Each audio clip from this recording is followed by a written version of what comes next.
Yeah. Yeah. Welcome to another episode of King's World. Yeah, man. I'm going to these shows, be it local. I'm going to the local gyms, and I like to travel around from gym to gym just to spruce things up and spice things up a little bit for myself. And guess what, folks? I got people just like you coming up to me left and right.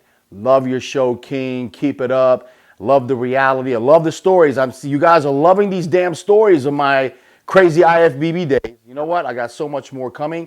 And for those that think that I'm and saying that I'm writing this book and I'm writing a book. I even have a professional writer who's coming in who's helping me out. This is a real thing that's happening. And you want to talk about the crazy stuff? The crazy stuff is going to be in the book. All right, so that's coming soon. More info on that. And also, I want to send a big shout out to all my boys from back home. Come on, man. They contact me. I haven't seen you guys. Big Lance. Big shout out to Ben Alvarado. He's one of the OGs back in the old Tyson's Olympia days. Love you guys, man. And next time I come back to DC, Virginia, we're going to get together and have a good time. So, what are we doing to talk about this week?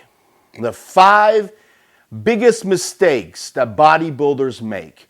Now, I'm not going to go in any particular, like the biggest mistake, the second. I'm just going to go to the top 5 in no particular order.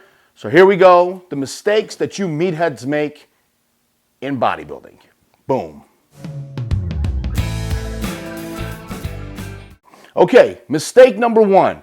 And this is one of the biggest mistakes. Bodybuilding versus weightlifting.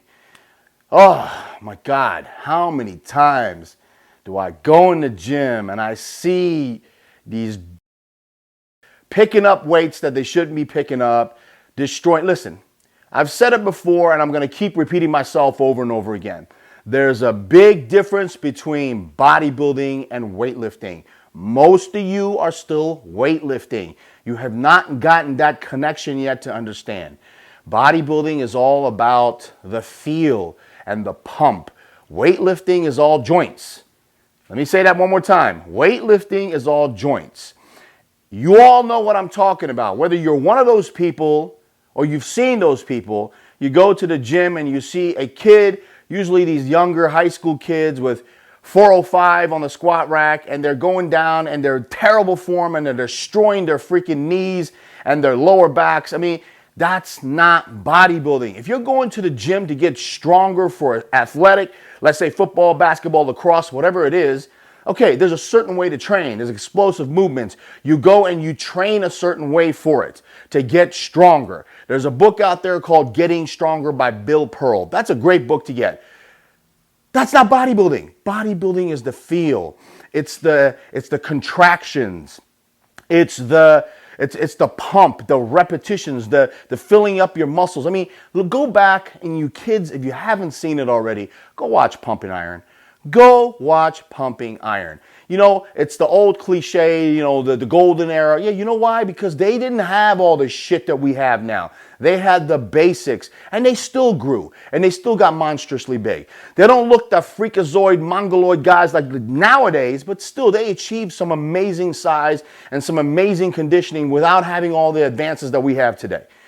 Weightlifting versus bodybuilding, mistake number 1. Don't do it.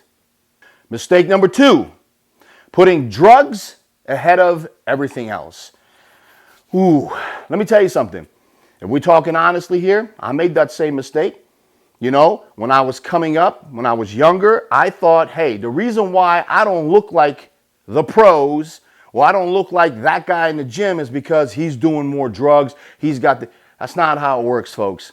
And that's where Chad Nichols comes into play. He taught me that. He said, no, King, put the drugs last. It's nutrition. Nutrition, nutrition, nutrition. It's the food. If you go back and you listen to Dave Palumbo on RX Muscle, or any other guys who know and have a little brain in their heads, you see how they always constantly talk about food. How much food to eat. What types of food to eat. Organic, vegan, whatever the hell it is all comes down to food. Nutrition is always number 1. Put that into your triangle. It's always nutrition, training, supplementation, then drugs. I remember one time I went to a seminar. I was a teenager, and and Sean Ray came and gave a seminar. And I was looking at him, I was like, oh my God, this and that. And he basically, none of us were asking questions about dieting or getting ripped. We were all asking questions about how do you get big? How do you get huge? Finally, he stopped the seminar and he goes, guys, I can put every pharmaceutical drug in the world on a table in front of you right now. You're not going to look like Sean Ray. That's not how it works. And that kind of stuck to my head, because I was like, why would he say that to us? And you know what? Because he was right. It's all about the nutrition. Learn how to fucking eat correctly. And that is the basis, and that's the building block. You will start out with your building block number one. It's nutrition, and then you can build from there. It's not all about drugs. Mistake number 3, and this is more for the ladies than the guys, through my experience. Stop comparing yourselves to the professionals. Please. It's not only annoying, but it's really, you need to really stop doing that. Don't compare yourselves to the professional. I mean, like, I've said this before. I love you girls out there, but when you come and you hire someone like coach or whoever it is, and you come back and you only diet for 3 weeks or a month, and then you've never really competed before, and then you're sending pictures of top professional bikini, top professional women's physique, and saying, why don't I look like this? I mean, seriously, just stop it. Just shut up. Go sit down or go run in the park or something. For God's sakes, that's not how this works. It is a journey. You have to go through the journey, pay your dues, go through the ranks. Go start to the regionals, the locals, then go to the regionals, then go to the state level show. You have to go. Every time you get on stage, you learn a little bit more and you improve. Stop comparing yourselves to the professionals. It's good to have aspirations and dreams and goals to a certain degree. We went through this last week, okay? Well, I'll repeat it again. Look at yourself and be real with yourself. Stop looking at the pros and saying, why don't I look like that? Well, you know why you don't look like that? Because you haven't paid your dues. Go pay your fucking dues. Mistake number 4, not listening to your body. Okay. Perfect example. Big Ramy. How many coaches does this guy gonna go and get? I mean, seriously, folks. He's not an amateur anymore. He's an advanced bodybuilder. He knows his body. You have to listen to your body. It's great to have a coach. I'm a coach, and I talk and I tell, you could do this and do that. But on day 1, when I talk to my clients, when somebody signs up with me, I tell them, what I'm telling you right now is not set in stone. It is a base. It is a blueprint that we can change. It's written in pencil. It's not written in pen. You have to listen to your body. Different exercises respond differently with different people. Different foods respond differently. You have to find what your formula is. Listen to your body. Yes, go to the pro. Listen to what they have to say. You'll learn from them. The whole point is the education. You get the education and you put it in your head and you apply it to your own body. That's how it works. You can't just go use Dexter Jackson's diet and think you're going to look like Dexter Jackson on stage. That's not how it works. And even Dexter or Jay or whoever it is, they change every year. It's not the same. When Dexter Jackson won the Olympia, the year after, he did something completely different because of stress levels, life, bills, girlfriends, husbands, boyfriends. Things happen. Things change. You have to adapt with the time. That's called listening to your body. Okay? Listen to your coach, but more importantly, learn and listen to what your body's telling you. 5th biggest mistake, the internet. Folks, 95% of what's on the internet is it's fake. Or as our president would say, fake news, fake news. It's fake, okay?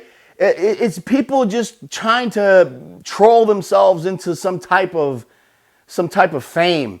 I could name names of these knuckle clown schmucks who have shows and unbelievably have followers who follow them, and they give advice and they say this and bubble guts and giving advice on, and some of them even have weaseled their way into actually getting some airtime at the Olympia. I mean, it's amazing to me what these trolls can do and how susceptible some people are to listening to them. No, the Instagram profiles are fake. All these girls, I'm not just going to point out the girls, I'm just going to start with the girls. These people who put their pictures up and look like they're living these perfect lives, they're not. They're all just as fucked up as the next person, okay? Stay off the internet. It's not what you think it is. The cycles that are printed are fake. There's nothing real about the lifestyles that you see. It's not like what you think it is. It is grimy. This is a cruel and harsh world, man. It is a cruel and harsh world. Nobody lives like that, but maybe Taylor Swift or 50 Cent or somebody who just doesn't give a shit. He's got all the money in the world. The rest of the 99%ers don't live like that, man. Don't stay off the internet. It's fun for entertainment, but as far as the information and all that stuff goes, no good. Stick with knowledge. Read books. Nobody reads fucking books anymore. Read a book instead of going and hopping around from this website to that website or listening to this and that. All right? Okay, so top 5 biggest mistakes. And as always, we're going into the questions. All right, question number 1 comes from Muscle Max Trick Kelvin. I actually responded to his question, but I'm going to do it again just so you guys can hear it too. His question is, King, you mentioned sodium loading. What is the benefit of sodium loading in the off season? All right, listen, Kelvin, there's no benefits of sodium. My sodium loading technique has to do with the last week before a show. You know, you drop aldosterone levels and you pull water and all that. So it's a whole thing that we already went through, and I'll go again in a few shows down the line. But I guess I can talk about salt. That's one of the biggest mistakes a lot of people think, that you're not supposed to have salt. No, there's nothing wrong with that. Use sea salt to control the blood pressure. There's nothing wrong with flavoring your food with a little bit of sea salt and here and there. There's nothing wrong with that. Especially you guys in the Middle East. You guys are petrified with this whole salt thing. You guys, don't worry about that. Drink water, you'll pee it back out, everything is fine. It's also good for the pump. Sodium loading is pre-contest, not off-season. All right, question number 2 by Big Vic Marrero. Victor asks, King, which compound have you used in the past that will give you chills or make you feel sick and the next day you wake up feeling like the Hulk ain't got shit on you? Well, it's a strange question. All right, but I know what he's asking. I think he's asking me, were there drugs and stuff that we were using that was, really powerful or gave us that super edge, that what's the difference between then and I think that's what he's asking me, the differences and all that. Well, I'll explain this to you very honestly. We didn't have garbage from China. We didn't have garbage from Mexico. We had pharmaceutical grade. Okay? That was the difference. So when I was injecting Winnie, I knew it was Winnie. When I was taking Phenoplex, I knew it was grade A pharmaceutical strength Trenbolone. So those were the days. Even growth hormone back then. We've discussed this before. You're getting your blue tops and green tops and red tops and black tops right now from China. Back then, we had it delivered to our house in a styrofoam box on dry ice. Humitrope. That's what we had. And right now, whether people like to admit it or not, well, I'll say it anyway, it's the era of peptides. It's SARMs and peptides. That's the difference with the puffy, gigantic fullness look that the guys have now, and 20 years ago, 15 years ago, with that cartoon-like conditioning and round musculature. Flex Wheeler, Kevin Levrone, et cetera, Paul Dillette, et cetera. That would be the biggest difference, man. Pharmaceutical versus crap from China. All right, final question from Endo126. And Endo says, Why are the bodybuilders from the Middle East surpassing the rest of the world right now? Great question. You know what? I've been there. I talk to these guys daily. I understand what their mentality is. I'll make it very simple. Because here in the United States, bodybuilding is still fringe. Bodybuilding is still taboo. It's not looked at as a mainstream thing. In the Middle East, bodybuilding is just as famous. The athletes are just as famous and important as the NFL, the NBA, Major League Baseball, here's in the United States. Those guys are stars. Those guys they go into dormitories and the government pays for them. And it's out of control what I've seen over there. And most importantly, they don't look at it as a hobby. They don't look at it as a sport. They look at it as life or death over there. They look at it as because give me a perfect example. When an athlete from Iran, let's say from the city of Shiraz, wins and gets his pro card, let's say he wins the Olympia Amateur or the Arnold Amateur. When he goes back to his hometown, the whole city comes out to the airport. They sacrifice a goat in the middle of the street. They put him on their shoulders and they walk him down a parade in the middle of the street. Famous singers during concerts pull them up on stage and congratulate them in front of the audience about being so proud of what they accomplished. This is how bodybuilders are treated in the Middle East. And you'll wonder why local kids, and I'm not kidding when I say this, you know, man, I love this country and I love the athletes here and all that stuff, but I have to be real. I have seen and I know for a fact that lower tier B-level kids in Iran's smaller towns could win the NPC Nationals here like this. Easily could win the Nationals. These are the kids, the mountain kids and the goat herders and the, you know, these aren't even the city kids. They could win the Nationals easily here. Why? To them, it's like the Medal of Honor for these guys. It's amazing. You know, the state officials come out and they put ribbons on them and medals. It's amazing. That's the difference. Okay, folks, we did it again. Another King's World. Thank you for all those people who come up to me and give me all the nice comments about the show. A lot more stuff is coming. Love you guys. And as always, peace, bitches.